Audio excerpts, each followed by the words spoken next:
পূর্ব সুন্দরবনে আগুন নিয়ন্ত্রণের চেষ্টায় ফায়ার সার্ভিস ও বনরক্ষীরা।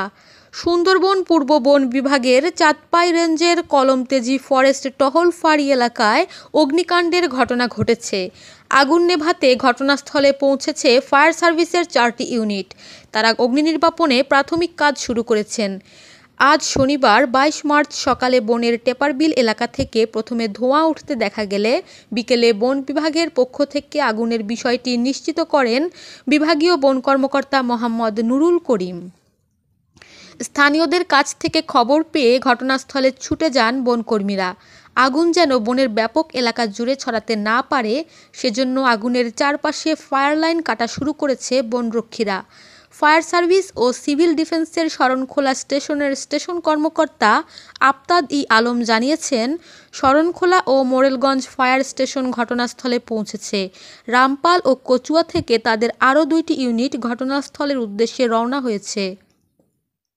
সুন্দরবন পূর্ব বন বিভাগের চাঁদপাই রেঞ্জের ধানসাগর স্টেশন কর্মকর্তা ফরেস্টার বিপুলেশ্বর দাস জানান, আশেপাশে পানির কোনো উৎস নেই। বনের খাল থেকে প্রায় 2 থেকে 2.5 কিলোমিটার দূরে গহীন বনের মধ্যে আগুন জ্বলছে। খালে জোয়ার হলে নৌপথে পানির পাম্প নেওয়া হবে। সুন্দরবন পূর্ব বন বিভাগের বিভাগীয় বন কর্মকর্তা ডিএফও কাজী মোহাম্মদ নুরুল করিম বলেন, সুন্দরবনে আগুন লেগেছে, আমরা ঘটনাস্থলে যাচ্ছি। সেখানে পৌঁছানোর পর আগুনের বিস্তৃতি বা কী অবস্থা সে বিষয়ে বিস্তারিত বলতে পারবো। তবে যতটুকু খোঁজ খবর নিয়েছি জায়গাটা বেশ দুর্গম, ধারে কাছে পানির উৎস নেই। আগুন লাগার স্থান থেকে বেশ খানিকটা দূরে পানি থাকায় আগুন নিয়ন্ত্রণে আনতে বেশ খানিকটা বেগ পেতে হতে পারে। বনকর্মীরা আগুন নিয়ন্ত্রণে রাখার সর্বোচ্চ চেষ্টা করছেন। ইতোমধ্যে ফায়ার লাইনের কাজ শুরু হয়ে গিয়েছে।